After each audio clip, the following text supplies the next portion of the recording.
Hey, we are back again. Welcome to Living Out Loud Live. I'm Vicki. With me are my amazing sisters, Laura and Jaime. Both are strong ally activists in their own right. They are my closest family and best friends. For those of you who don't know us, I have the honor of introducing our sister, Jaime, who is on the front lines of the fight for not only transgender rights, but all social justice. She's the founder of Moms for Hope, an organization to educate and connect parents of transgender children. She's a public school teacher making a difference in the lives of the next generation every single day. She's also the mom of 2 teen boys and 1 tween girl. She was a student of African studies, and this summer will be traveling with her husband for the trip of a lifetime to Africa. And she brought along a friend tonight who's going to help us do a very special show for Black History Month. So we'll introduce that friend in a little bit. Somehow with everything she's got going on, she still manages to join us here at the table each week to help us change the world. Welcome, Jaime. What are you drinking tonight, and how has your week been? I am great. Now that I'm with you ladies, I am drinking wine as usual out of my Ladybug cup. My week's been good. I was at a professional development training today, and I'm looking forward to getting back with my students tomorrow. And we're doing an amazing assembly with the Black Student Union, and I'm excited, and I'm excited for them, and I'm excited to hear what the speakers have to say. And and I am just really excited overall. I get to introduce, hold on, I can't see, and I don't have my glasses on because they were glaring. Sorry. I get the honor of introducing the exceptional and strong beyond belief, well-known, fierce as hell, LGBTQIA plus activist, creator of the Living Out Loud with Laura audio podcast, mother of 2 LGBTQIA plus daughters that came out in adulthood, reformed corporate Barbie, who struggles daily with chronic illness, and yet she is here as a proud rainbow warrior. How are you doing tonight, Laura? And what are you drinking? What have you been up to this week? Nothing big, right? Laura, no big news this week. No. So let's start with, I am drinking the Aqua Fresca, and then I have as a backup to that Bud Light Seltzer retro tie-dye. And the reason is I'm scraping the barrel on items in my refrigerator because we did close on our empty nester home this Monday, and we are going to be moving in completely on Friday. After tonight's episode, the only room in the house that still has anything actually really left in it is the studio here. And after this week's episode, it's coming down. So striking the set right after the show. That's a tradition. Yeah, I'm telling you, it's been crazy. I haven't even had a chance to even chat with you ladies at all this week because it's just been one thing after another. You're a busy lady. We get it. We missed you though. We did. I know. I miss you guys too. It's been just so crazy. But once we get settled, it will be so nice. And I can't wait to those that are going to be able to join us Friday to finish getting settled and moved in and everything. I'm super excited. So now I get to introduce our sister, Vicki. She's a newly remodeled transgender woman, lesbian wife of the gorgeous and my friend Lisa, stepmom of 2 amazing men, and a woke rainbow mafia liberal feminist with only one true agenda: to end hate and spread love and light. And what is in the cup, bitch? And how is your week going? I'm also drinking wine. Jamie's got me hooked on wine lately, so I've been the box wine. I have so much. My cup is packed. I'm having the pineapple, the Trader Joe, the Aldi pineapple wine. So for me, the big news is the company I work for, which I will not name. It's a very Mickey Mouse kind of organization. Dad didn't give us any hints. Has invited me to be part of the International LGBTQIA plus Pride organization as a co-chair on the board for events. So it's me and one other person from New York who are going to be trying to make sure that we build community through the events. And one of the big things that I get to do that I've been talking about is talking about our history. And a lot of our history is the fact that pride has always been in our company, that we've always had LGBTQIA plus artists and talent, and some of them didn't come out until very late in life because they weren't comfortable doing so. But that's what I am trying to make sure that people know it's safe. People know that where we are is a great place. There's an active community there. So very excited. It's just started the onboarding for that. I have to do it along with my normal job. So holy smokes. But it's going to be exciting. And I've already kind of talked to Shelly about intermingling with a lot of the community events and Maya from the center. So lots going on. All together, we are the queens of the overshare, especially when they try to take our rights away. We are also a loveliness of ladybugs, and we welcome all our intersectional ladybug family and friends who are here every week, as well as all of you joining us live or in replay. This is an opinion show. All the opinions are our own, so you may hear some stuff you don't agree with. You can join the discourse in the comments. Please do us a favor and include your name, because we don't always see in the studio who's made the comments. I'm adding that. So we know how to address you and talk to you. And we just block the people who try to troll us. So you can try it, but that won't last long. We're explicit often, so parents, please monitor what your kids are viewing. I mean, shit, you don't really need You said shit, so we've already got that word. The first explicit rating and intersectionality achieved within the first 8 minutes. Fair warning, we will forget about you out in comment land. We kind of get involved in our discussion, and we're doing a live stream. So we'll get back to you as quickly and as often as we can, because this isn't a show. This is what happens when three sisters who are activist accomplices decide to change the world together. By the way, happy Gal Palentine's Day. Love both of you. Cheers. Yep. Cheers. And are we ready to go? Yeah. Let's do it.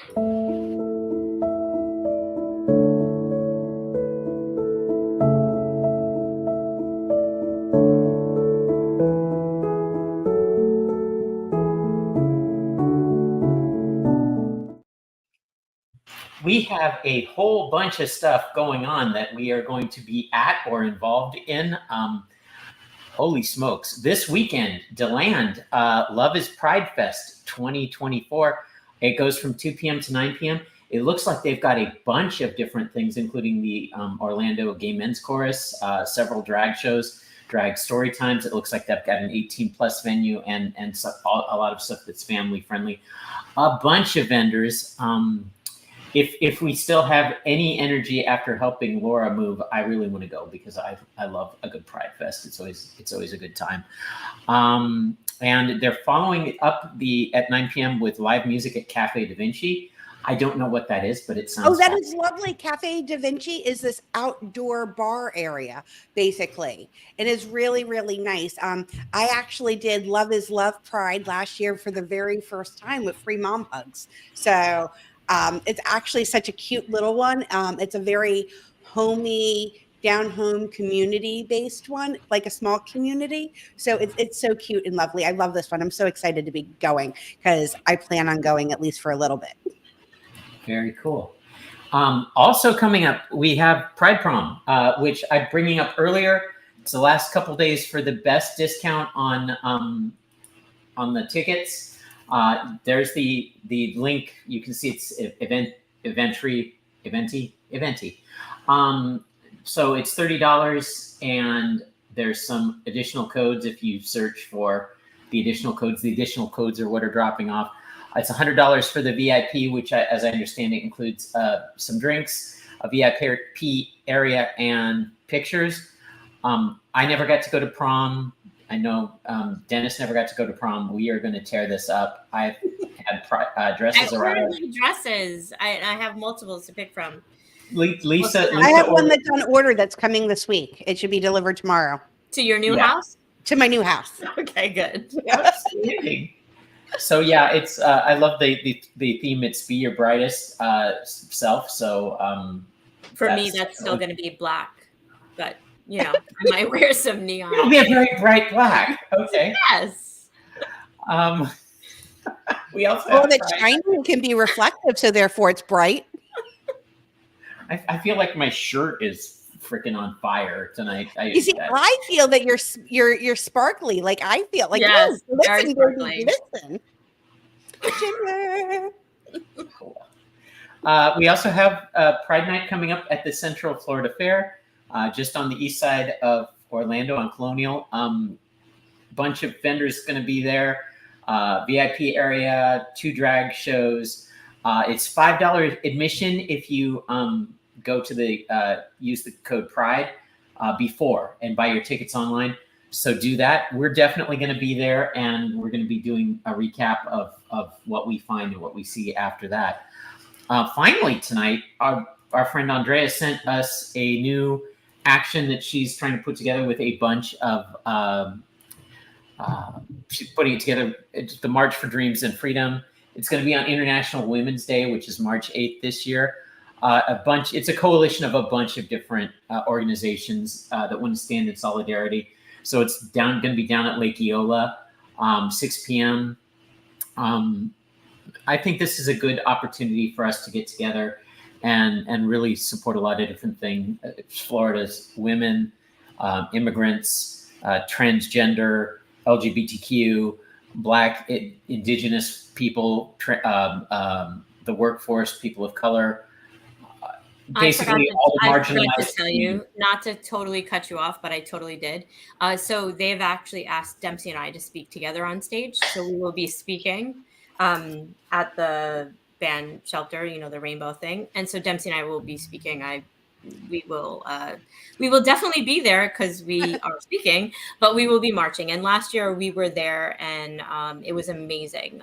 The turnout was great, and it really brings, I'm going to say, intersectionality. It's like everyone, and it's a beautiful event, and you march around Lake Eola, and you bring your signs, and you just be you. And I think if you've never been to a march or a rally, this might be a great one for you to go to for your very first time. Absolutely. And I believe I was told, because I have to write a speech, and so does Dempsey. I believe that this year theme is on mothers and fathers. So and so appropriate for international women's day. Absolutely. But it's really the more we all stand together as and there are so many marginalized communities that the state of Florida attacks. Yes.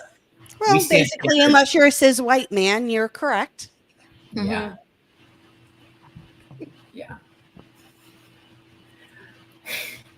With that, we're going to get on to our main feature tonight. So here we go.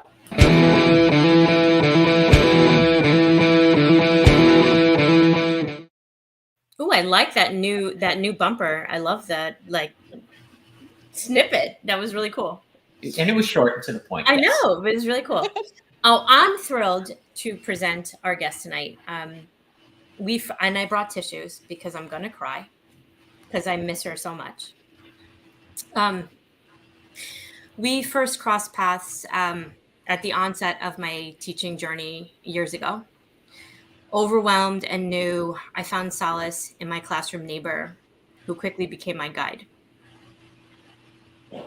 Our shared passion of history and empathetic understanding of others bonded us. She has been my mentor, my wisest companion, teaching me invaluable lessons. Her unique insights are always priceless. I have missed her more than I could ever convey in words since she relocated out of state for new pursuits. Jackie Hunter is a wife, mother, teacher, doula, nonprofit owner, and a veteran. Born and raised in New Jersey, she spent much of her adult life in Florida and considers it her home. Sorry. A first-generation college graduate, she is a proud alumni of Bethune-Cookman University in Daytona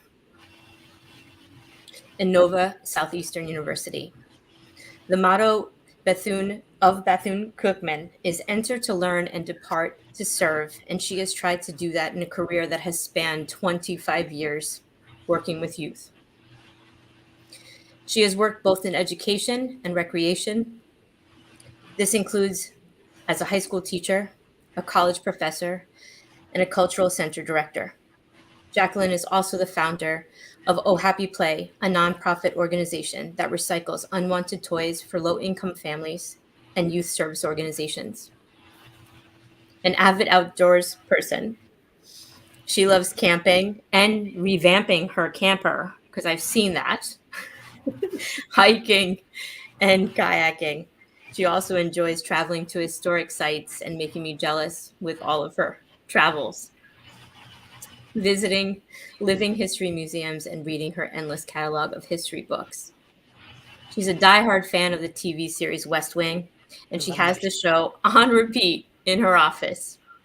Jaqueline is a former assistant professor of education at Clark University, and she now works full-time serving as a community doula and running her nonprofit organization. Welcome, Jaqueline, aka Jackie to me, or Hunter, it just kind of depends. How are you doing this evening? First of all, I didn't realize I was on camera. I was having a moment as you were speaking. I'm good.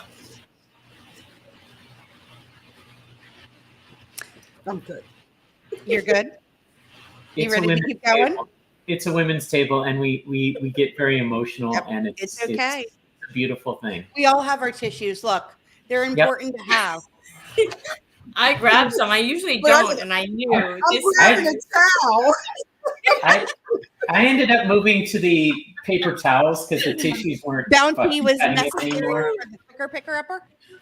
Vicki, I'm with you. I have a whole hand towel. I'm like, oh my goodness gracious. Yeah. I'm usually the emotional bitch. They're like, shut up, stop crying. Jaqueline, I am definitely a crybaby. I am so excited for you to be joining us here this evening. I am so excited to learn from you. And honestly, I'm sitting back and going to be absorbing as much as I wholly possibly can from you. And I understand that you are going to introduce some of the amazing Black LGBTQIA icons from history. Who would you like to introduce us to first? Oh, goodness. You know what? I have. Would you like to start with Richard Bruce Nugent? Should we start with Richard? Yeah. Let's start with Richard. I think that would be a great one to start with. Going, because I will be honest with you, some of the names I wasn't as familiar with. I don't like to read from anything. I'm going to pull. Let me do that. I'm going to pull on Richard. Okay. We'll pull some out. So Richard Bruce Nugent was from New Jersey. He was a writer, an artist, an actor, associated with the Harlem Renaissance, probably one of my favorite times in history to share. He is coming from a socially prominent family, and that's going to really be important in terms of his perspective and what he is going to be exposed to, and certainly his outlook. After his father dies, he's going to relocate to New York City during a time where there was just so much that was happening in New York, particularly around the Harlem Renaissance and the richness that was happening there. We were really moving past some of the horrors of our period of enslavement and just really looking at a very different time in our history. He would be introduced to author Langston Hughes in 1925.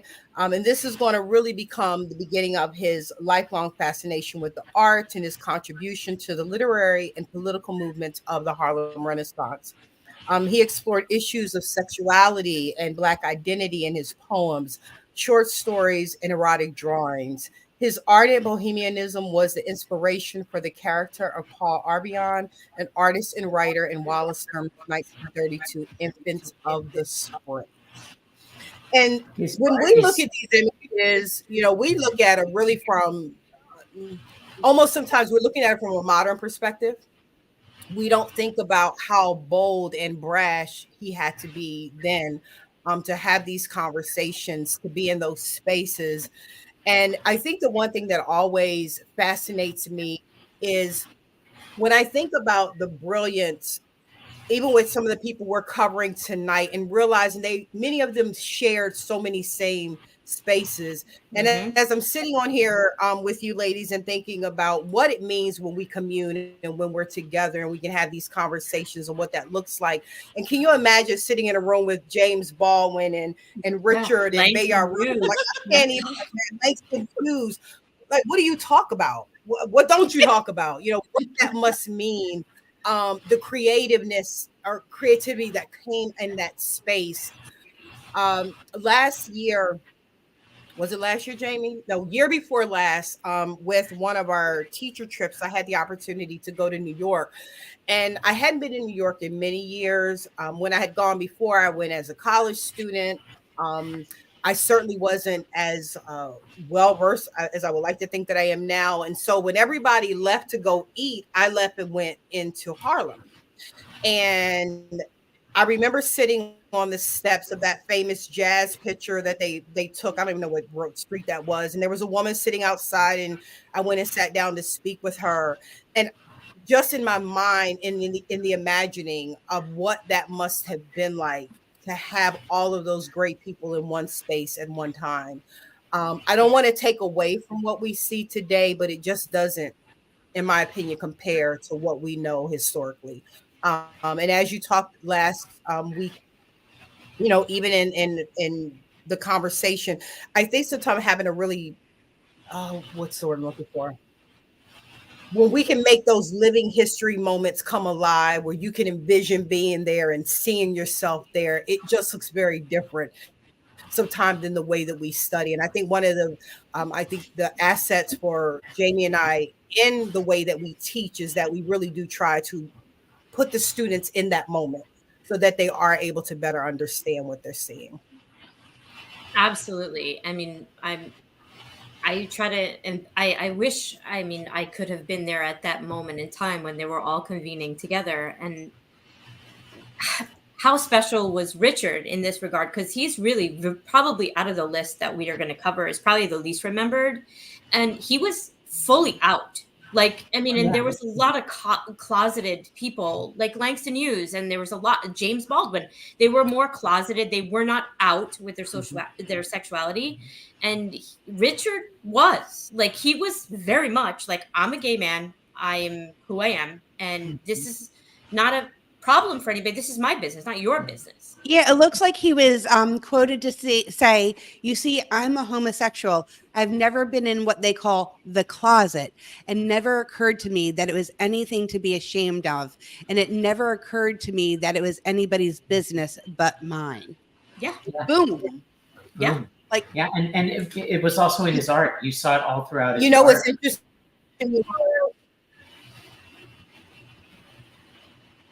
I think we lost you for a second, Jacqueline. When the names, when Jamie sent me the names, I'm sorry, can you hear me? Yeah, we can hear you. Okay. When we were talking about some of the names we were going to review, I remember thinking the issue of their sexuality never came up in my learning, if that makes sense. Like we could see the humanity in the moment. We weren't, I don't remember somebody saying, well, let me tell you about James Baldwin. That when they told me about James Baldwin and Nikki Giovanni, and when they said that, it was what I know them for, what I still know them for. And I'm so grateful that that my introduction didn't come with all of the things that people want to make complicated that in my opinion aren't complicated, if that makes sense. Yeah. Yes. Absolutely.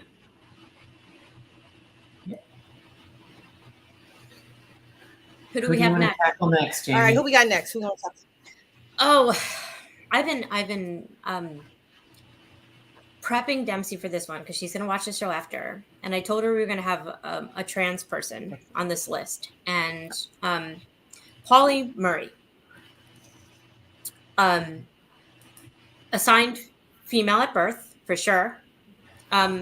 All accounts later in life, and I'm going to leave it to Jackie to do it, but all accounts, most people would now consider, or they would, most scholars would say that she probably would identify as a transgender male. But let's dive into Polly Murray, who is extraordinary beyond extraordinary in so many ways. Like, holy crap.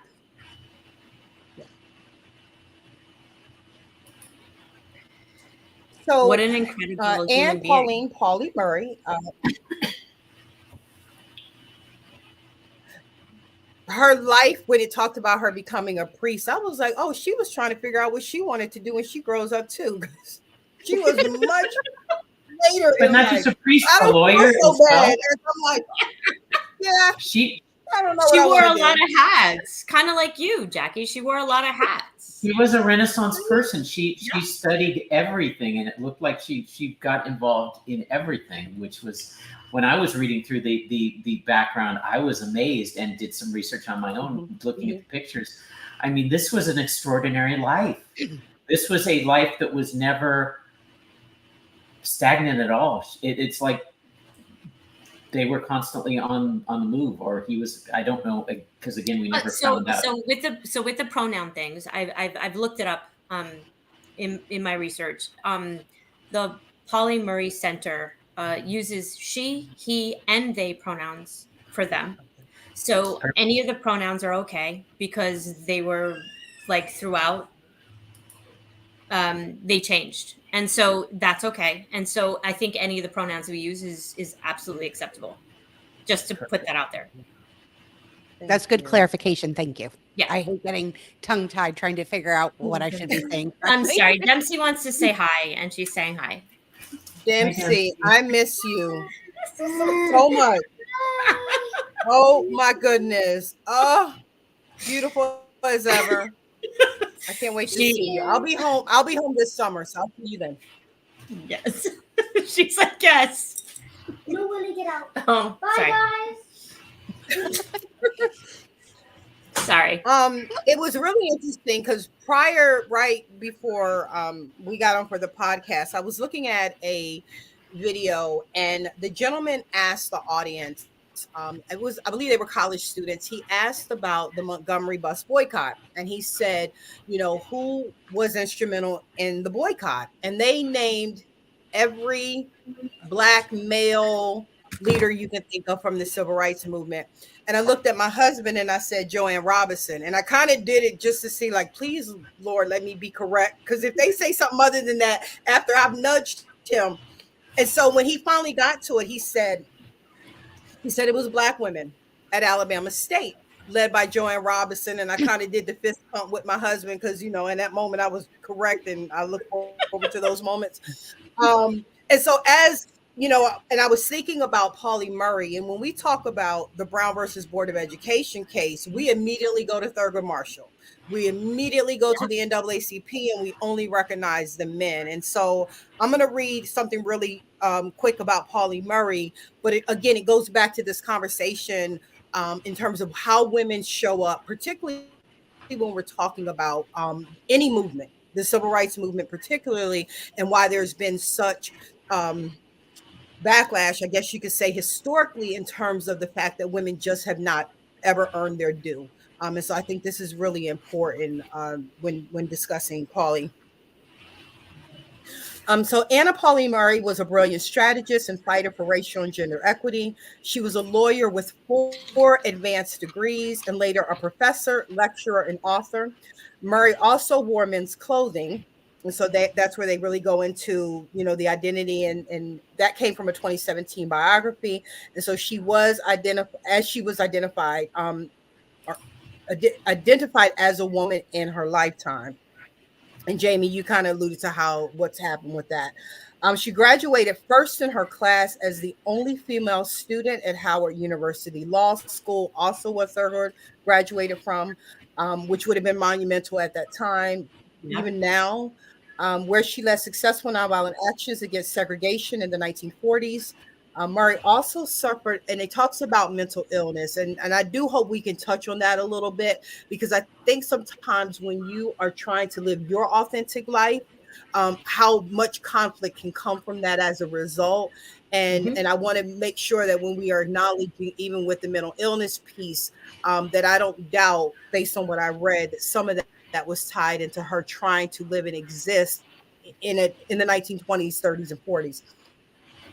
Nevertheless, she was the founder of the National Organization for Women, and was instrumental in crafting the theory behind Brown versus Board of Education. Through her passionate activism, Murray forged a direct line to Eleanor Roosevelt. Also, I'm about to go into Mary McLeod Bethune, but that's a story for another level, which allowed her to weigh in on policy in FDR's White House, especially around lynching. Murray was instrumental in planning the 1963 March on Washington. Again, we never mentioned her name, but strongly critiqued the way that Negro women were subjugated in the civil rights movement. And she says, if anyone should ask a Negro woman what is her greatest achievement, her honest answer would be, I survived. Yeah. And it's interesting that even the National Organization for Women lists her as kind of the forgotten co-founder of the organization. To put things in some perspective, my mother marched for the Equal Rights Amendment and dragged me along in 1969 when that was still. I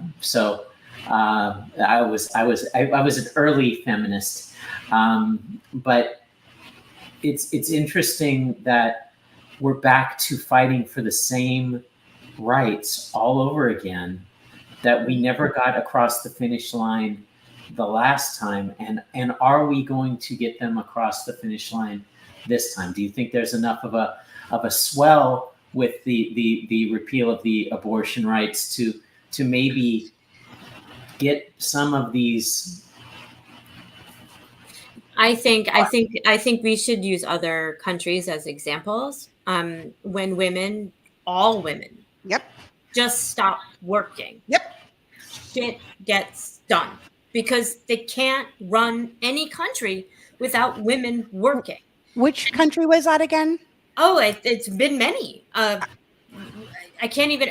Was it one of them? Ireland, Netherlands, it was one of the working. Yeah, just stopped. Went on strike. I think we should do that. I think it's difficult for many reasons, but I also think in this country, capitalism is the driving force and the momentum, and it is part of our downfall. Like, I was just having an argument with my dad about corn, because he's like, why do we need corn? And I'm like, well, corn is the basis of what farmers grow, because we have to put corn syrup on anything. And I'm going on a completely different tangent. The point is, capitalism is the hierarchy already exists, because you have to make money, and men are making the money. Women are less than. And so I just think if women could band together, but I don't know if that's a reality in American society. I don't. I mean, if you look at the data from the 2020 election, was it like 60% of white women voted for Trump? It was like an asinine amount of women that is voting against their own interests, but they did it anyway. It's like, I don't know. Like, I feel like, for me, that's a fairy tale. Like, I feel like I wish we could get there, but I don't know if that's a reality. Yeah, and it really, I've seen it in my own life with friends that had very strong, opinionated spouses who definitely were not necessarily friendly to more social understanding. Yeah. Yeah. So Equity and equality. Yeah. Mhm. yeah. So it's interesting in that the hand goes under the table to squeeze the thigh, but the challenge is never made that, hey, I disagree, and we have to be able to speak up in our own houses as well, and say, no, I do not agree with that. And I was very lucky in that my parents, at least, were equal in that regard. My mom and my dad never. They may have had the total wrong ideas. They were, Nixon Republicans, God help and protect me, but Sorry, Vicki, I'm sorry. but my dad always gave my mom total and complete respect. She was the controller for his company, which is rare for the time, though. Yeah. That's rare for the time. Like, I grew up with a mom that was in, like, my mother's 20 years older than me. My mother was 20 years old when she had me. She couldn't have a bank account. She couldn't have an apartment. She couldn't have any of those things. So, like, women have always been, like, subjugated, and, like, I don't know. I just feel like bringing it back to women, I feel like women are still always less than. And it doesn't matter if they're Black women, Hispanic women, white women, they're still less than their male counterparts. The problem is that somehow we can't make this connection across all women, that we need to band together in the way that other countries have. Well, the reason why is I still think the men do a great job trying to push women down, and I know that it is not widely appreciated for me to say this. However, the churches do a great job in trying to teach women their place. Well, Very biblical, often. if you look at So, biblical two steps accounts, behind, right? subservience. I mean, that's true. I mean, so when you have so many women that are going to church and are being told that they have to be subservient, see, I had a different experience, Vicki. My parents, I had divorced parents. So even with my mom, with my stepfather, I saw it a completely different side. Like, my stepfather would punish me for something stupid as fuck. I mean, literally stupid as fuck, right? And then instead of my mom pushing back on him, she just waited till he left and then said, okay, no, you're not grounded when he's not here. Yeah. I mean, So she was still in charge as long as the iron fist wasn't around. Correct. Yeah, no, and I mean, it brings up a much broader discussion, particularly in my case, about privilege, and having gone through this transition this year and coming out this year, and having lived most of my adult and childhood as somebody not myself, but still white and male, being brought into, and I never, believe me, trust me, I never agreed with it. Jamie knows that I was feminist before I was feminine. But I've seen the Old Boys Network. I've seen the glass ceiling now from both sides, and it's also a topic that, I mean, it's totally not in the script, and I'm sorry, but like, it's something that we do need to discuss. As far as let's talk about trans women, right? Let's talk about this complete disparity with trans women of color that are being brutally murdered, right? Yes. Dempsey lives a life of privilege. His parents that accept her, support her like 1,000,000%, right? But I have people who reach out to me that say, my parents threw me out. I have nowhere to live. And sex work is another huge thing, right? Yes. Sex work is the only way to provide for yourself. Right. I don't know. I think privilege is huge, and I always try to make sure my kids understand what kind of privilege they have. But also, we need to acknowledge there's some issues here. Like there's some issues with There's some huge issues. yeah. Like I mean, I don't know, Jackie, in Black culture and Black society, transgender women are like men want to have sex with them, but then when they find out they're trans, then they kill them. So that's the reality. But I don't know I'm if when they know they discover. I think they may have known, and once they are maybe, finished, but it's then it's the guilt. It's yeah. been a lot of studies. It's the guilt of enjoying it. It's the guilt of it's that post sex. I think it's the humiliation and the shame that goes with it that I think Yeah. is like ingrained. And what do you think, Jackie? And you're dealing with, I think you are really faced with the masculinity part of that, or what is everyone going to think? You have, it's interesting because we'll talk about Bayard Rustin in a little bit.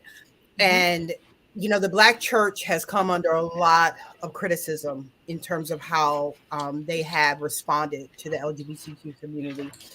And I knew about Bayard Rustin for years. And whenever we get into the Black church and we hold King on this pedestal, and I absolutely love Dr. King, I think that's the part they leave out. This high, well, who was he accepting of or not? And I think that they have purposely left that out in order to support this idea or these ideologies behind who they thought he was. Because brilliance is brilliance. A good person is a good person. And being able to see past whatever hiccup you might have, because he had his own hiccups, to be able to appreciate that. The Black community, I think so often, there are so many criticisms on so many different levels. And the one thing that has come up constantly is this, demasculization. Are we pulling away? Are we pulling away? And some of that goes back to, the period of enslavement. So it's like the last threshold of manliness, I guess you can say, that they're trying to hold on to. So when they find themselves in these spaces, the first thing is, well, I've got to have this bravado has to come out. It has to show up, even if that means me taking a life, as horrible as that is, in order to still feel like I'm going to. And I'll never be able to explain that. I think, Well,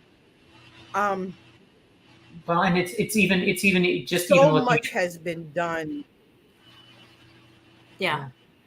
I mean, even just looking at masturbation, 90% of people that masturbate to porn immediately shut down the porn and feel guilty after they climax for whatever reason. So I think it can be that the excitement, the elation, the right, it's gone, and so I think it's unfortunate that we still have a lot of negative stereotypes about just sex in general, and then you add the trans gay aspects, all of that on top of it. It's sad and it's tragic. And I think I will add to that. I learned something new because I was doing something with my students, and Jackie, I think you'll appreciate this you'll appreciate this.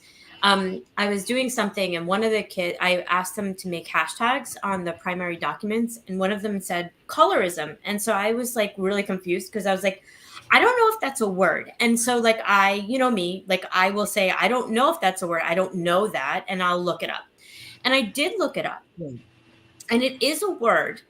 And I defined it on the board. I wrote it on the board. And I said, well, colorism is when you are prejudiced against someone of a different color within your own race. So you're talking about prejudice of light-skinned people versus dark-skinned. I didn't know that word. I mean, I know color, but I didn't know colorism. And they were like, Miss, you didn't know that word? And I was like, no, because I didn't know that word. But that does exist. And that is a very real thing that I see at Liberty every day. I mean, for sure. Like, you have darker skinned kids and lighter skinned kids, and they're like, oh, well, it's a dark skinned kid. Like they it's a color issue. And they almost like, I don't want to say rank each other, but one's better than. I mean, maybe you can talk to it more than that, more than I can, but. I can't even begin to tell you the division that has created in the Black community. Even within my own family, my grandmother is extremely dark. My paternal grandfather passed for white.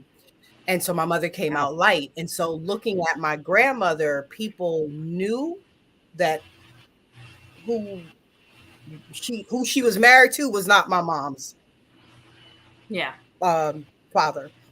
And so when people would come to the house, she would hide my mom and my uncle because of the lighter complexion. Now, it wasn't her disowning them, but it would have created conversation. And even within my own home, all four of my children have a different complexion. And we've had those conversations in terms of where they're accepted or not accepted. When you pledge the Divine Nine are the Black sororities and fraternities that were founded prior to integration, and they had the paper bag test, and the paper bag test could determine what sorority you would be welcome into. My father's family is pretty fair, light complexion, if you want to use that term. My mom's family is darker, but even that, in terms of who you could marry, who went to school where. The colorism is real. If you look at most videos with African American artists, Black artists, most of the time the women that they have in those videos are light, as they say, light and damn near white. So a lot of criticism. We've had to really, as Black women, go back and really do a lot to affirm darker complexion Black women, because they have just been so disregarded. Living in Iowa for me has been even more difficult because the interracial relationships are huge here. But what has happened is most of the Black men here, the Black boys, speaking of being in high school, have chosen not to date at all Black girls. And so I've got a daughter who is trying to now understand, well, what do I need to look like in order to even be found attractive by my peers? So it is so deeply rooted. It is probably one of the most difficult conversations in the Black community. There's a letter we call the Willie Lynch letter, which is really supposed to kind of be this fictitious letter. Some say it's true, some say it's not, but it was a letter that was written to show how you would divide the Black community, the house slave from the slave working in the field, the light against the dark, the old against the young. And it really goes down this descriptor. And if you were to ever really kind of analyze some of the dissension within the Black community, that is where you would see it. And the fact that this letter had been written so long ago, but outlines things that we see in our community today is absolutely heartbreaking. I'm telling the both of you right now, Vicki and Laura, we're not going to be able to finish the show in an hour. We need Miss Hunter to come back again, because this first of all, definitely. I need her to come back because I miss her so much. I need her to come back, even if it's just in a screen. And now you'll know when you're live on camera, so it will be very good for you the next time. But what she just said about colorism is not even and anything let me say this in the script. Like this is something I'm learning, and I am a lifelong learner. Like that's why I've always appreciated Jackie in my life, because she would ask, like, I would say something and she would be like, Jamie, but what about that person? And I was like, we would be eating cheese and crackers in my classroom, and I would say something and she would say, but what about this person? Did you think about it from this perspective? And I hadn't. And so we need to have her back, because we have to go through the rest of these people. We need to do Rustin, and we have to do all these people, but I am. Jackie, you said you were born in New Jersey. Where in New Jersey were you born, real quick? And then Laura's from New Jersey. Yeah, I'm from New Jersey, so I'm very excited to know where in New Jersey. I was born in Camden.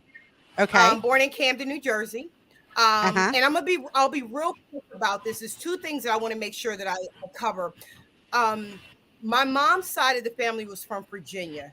My grandmother only had a sixth grade education. My grandmother worked as a maid her entire life, as did her sisters.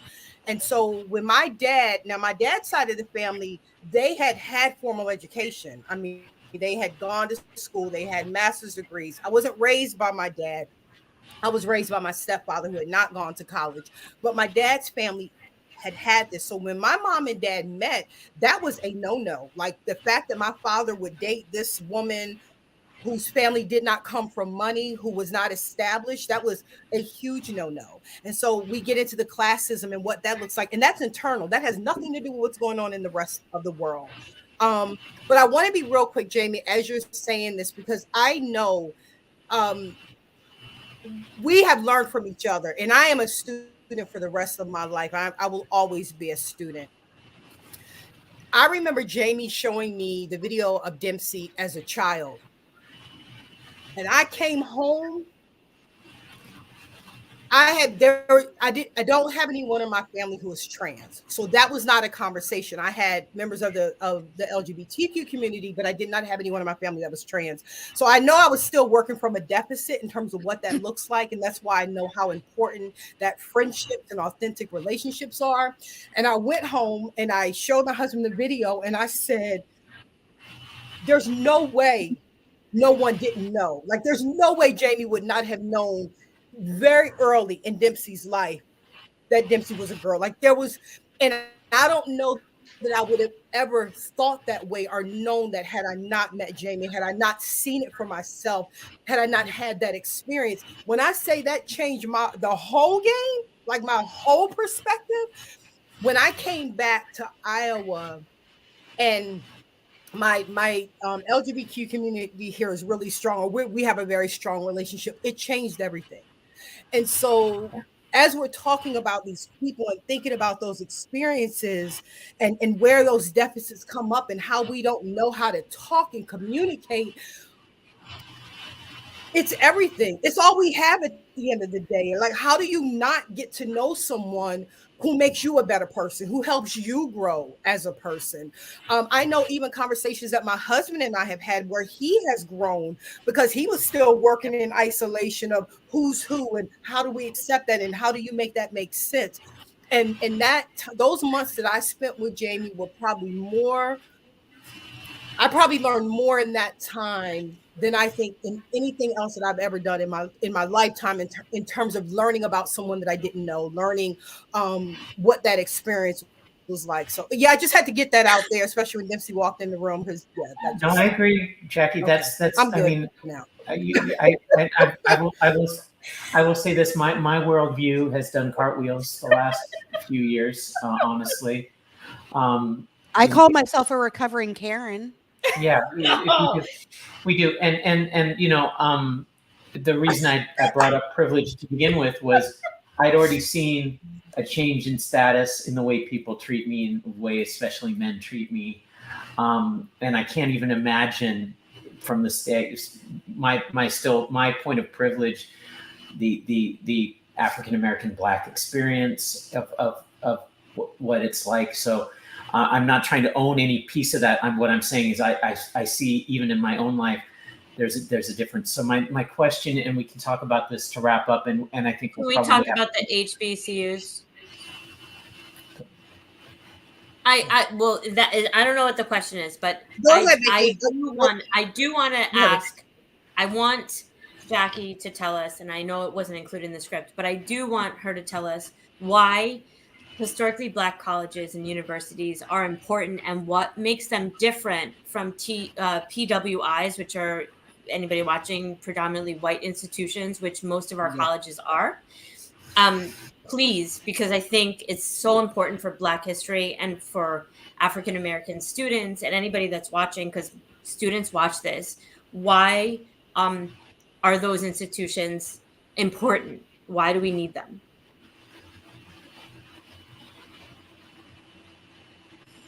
I did not grow up in a home where Black history was talked about. My mom has a very, very narrow understanding about anything that you would probably consider Black history period. Just not her things.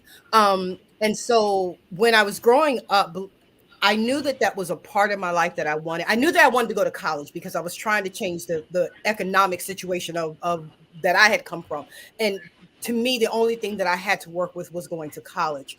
My grandfather, who was on my dad's side, was a professor at an HBCU in Maryland. And so I applied to go there just because he had been there. I didn't know him. I had never seen him, but I knew he had been the head of the biology department. And I wanted to be able to connect with that side of my life. And so I ended up going to Morgan State University in Maryland. First of all, HBCUs graduate basically 1/3 of your Black professionals. That's a large number of people. Florida A&M actually graduates more Black undergraduate students than any other HBCU out of the 105 that we have in the country. HBCUs, whether you have grown up in a predominantly Black community, predominantly white, or integrated as I did in Florida, they are going to provide a safety net from the outside world. And I think in many ways, Black students need that because you only get 4 years to get that safety. And then you got to go out into the world and deal with everything else. You're going to be in front of people who are going to validate you. They're going to validate your experiences. They're going to understand even some of the mannerisms or behaviors, things that you might say that maybe someone else won't. They're going to get some of what you're feeling and how you're feeling. They're going to understand that disconnect of why you maybe didn't get the history in school and why trying to give it to you now is so important. I consider myself extremely blessed to have gone to Bethune. And I went back as an adult.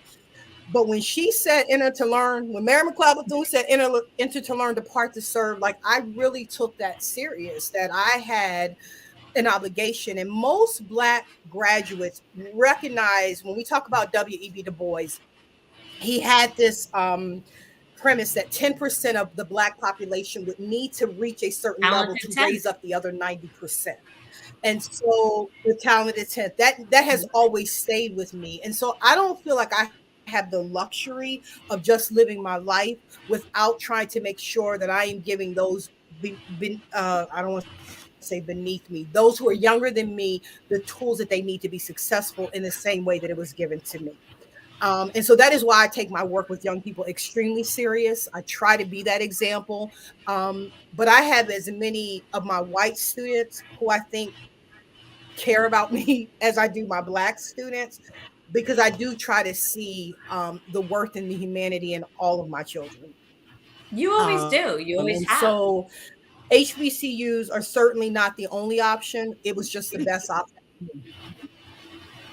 Yeah, I would say this, and I think that's very much where the Black experience and the trans experience intersect, at least from my perspective. I was very blessed with the people that I fell in with, the sisters that I have around me that taught me that I needed to stand up and not just quietly transition and stay in the background, that I needed to be proud of what I am and who I am and to help others.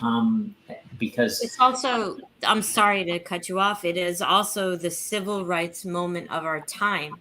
Yeah. Trans rights right now, they're taking away Dempsey's healthcare, your healthcare. They're taking away Black history. They're taking away trans rights. They're taking away women's rights to their own body, for the love of God. For some reason, the Republican Party feels that a mask is your personal preference, but my body that I was born into is a man's business. Yep. Sorry. I don't understand it. I know that we don't recognize that we are living history right now. Hard for me to comprehend that stuff. Yeah, I agree, Jackie. We don't, but my body that was a man's body, I don't even have the right to. Correct. So intersectionality, it comes back to that magic word, that the more we start looking at being activists, ally, accomplices for all of these things together, the better off we are. 100%. That's really the question I wanted to just take a few minutes and ask you is, how do we become better partners in the struggle for positive change with the Black community? Because that's something I would really like to do and something I would really like to understand. And that may be a hard question. I know that's a lot to throw on. We have to, and I'm going to go back to the word, I probably said it a couple times. We have to get back to respecting each other's humanity. And everyone having the right to live in a way that makes sense to them. We get one life. And I'm telling you, these years are going by really, really fast. And today I thought, I said to my husband, what if I had just made one different decision in my life? How would this have looked? You need to be able, and I'm glad, Vicki, that you are living in your authentic self now. You deserve that. And we need to see that. We need to allow people to live a life that makes sense. It's not for you to understand. It's for you to, you ain't got to embrace it. I do think you need to respect it though. But what happens for Jackie, I don't have the right to tell anybody on this live what you should or should not be doing. Because again, at the end of the day, I don't want that extended to me either. We are, it helped me out here, Jamie, because I talked about it earlier. When Dr. King said we are like inextricably connected, when he was talking about being woven together, like what happens to you happens to me. And when you think about those who are in positions of leadership, like we right now, everybody on this call from all 4 different walks of life, we all are dealing with some of the same issues, the same concerns, the same needs. We are absolutely tied in together. We have a whole lot more in common on this call than those that are sitting in Washington making decisions for us. And so we've got to stop trying to alienate ourselves into these spaces, because what we're doing is exactly what they want and need us to do, so that there is no coming together. And that is what they want. And they pay a whole bunch of money to keep us separated from each other. Right. The more they separate us. But things like what Andrea has us going to on March 8th, which is a March for Dreams and Freedom, which is the intersectionality of all trans women, immigrants, Black women, people of color, Hispanic women, farm workers. What an amazing way to learn about another person and be able to experience Find a different connection. culture. And I have to say this because I call myself a recovering Karen for a reason. You know, we talk about privilege so much, and it's so important because in a Karen's mind, when you say privilege, they're thinking that you're trying to take away any struggles that they had in their life and trying to discount that. That is not what anybody is trying to do. I promise you that's not what it is, but there is privilege. I know I have privilege. One of my privileges is being able to sit here right now and be able to talk to people. Not every mom of a trans person has that privilege. And that's why I take this privilege serious. And I'm not going to stop, because not everybody can be this visible. And circling back also, Jackie, to what you were talking about with Dempsey, and I bring this up a lot. There's one of us for every 33,000 people because of how few real transgender people there are in the world. They know there's not enough of us to get our stories out for people to be exposed to what we are and the fact that we're just trying to live our lives and you know, Jamie.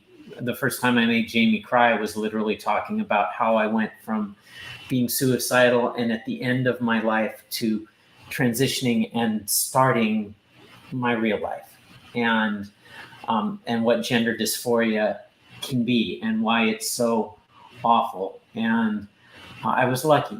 I was very, very, very lucky. A lot of us don't make it.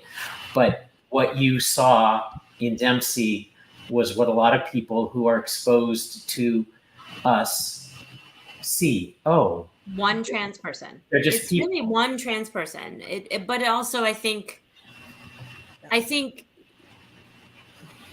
that's why these stories. That's why the stories that you were telling are so important to us, because it helps us understand. It helps give us perspective.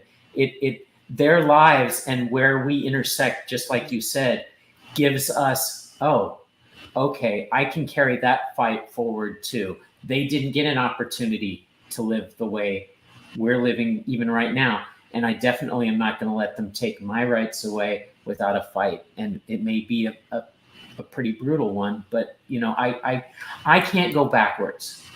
They couldn't go backwards. When I gave birth to my two children, they both had equal rights and they both had all their rights.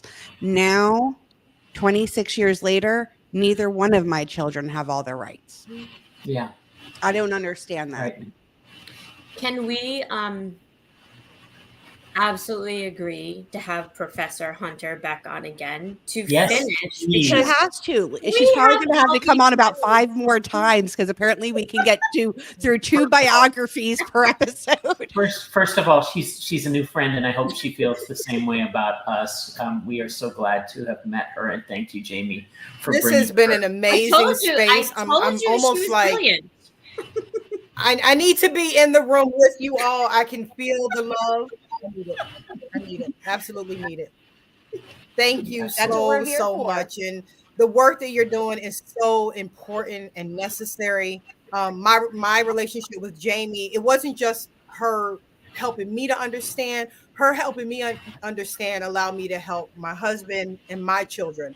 So it's not, that's how this has to look. That's where it happens. The foundation is the home. It's the family.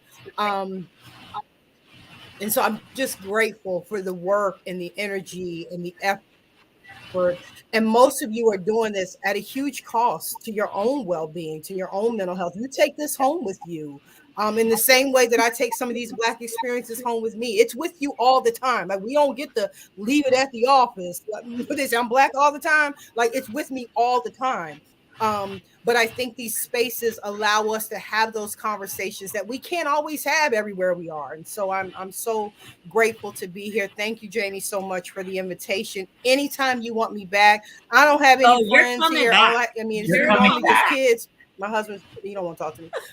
You're coming back. So, yes, One of the things that I would love come. for you to talk about on an upcoming episode is because I do know in the Black and brown communities, LGBTQIA plus issues are, Mystique is like, Now we have Laura's pussy on camera. on my show, are more complicated. I would love it if you could help give some tips, some understanding, some knowledge, whatever it is. I don't even know what to ask for, but something to allow us to be able to share knowledge and help destigmatize this for some families that might need to hear it. Like, your words might you have such a way of using your words to be able to connect with people.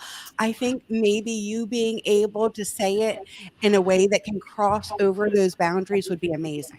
Yeah, and I'd also like to really get into the reframing of Black history, because that Yes. to me is something that's an absolute travesty and a crime against humanity. In Florida is horrendous.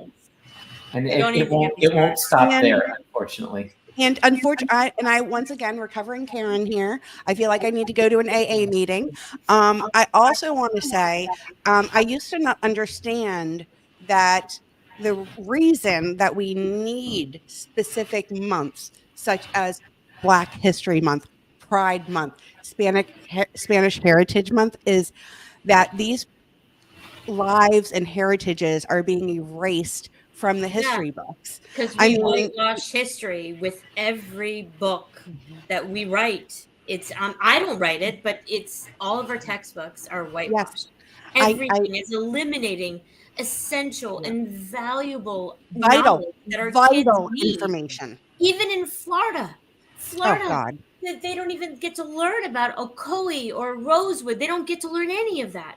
And like, I put it in because, at this point, I'm going to get fired. I don't care. Like, we need to tell these stories.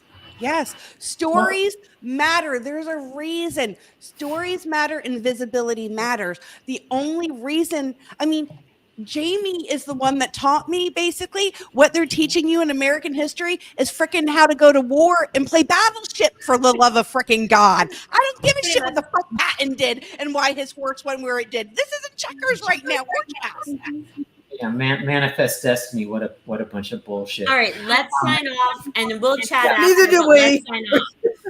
Let's sign off and we'll chat after.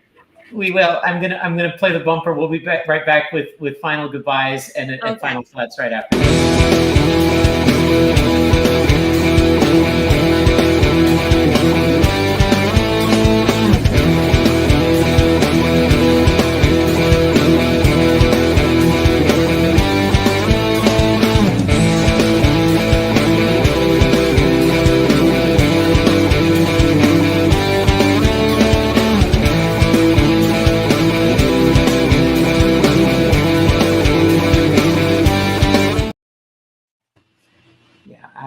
Jackie, again, thank you. We definitely consider you friend and part of our family and the best guest we've ever had. Yes, our ladies' night out table is really blessed to have you here, and we have so much more to talk about. I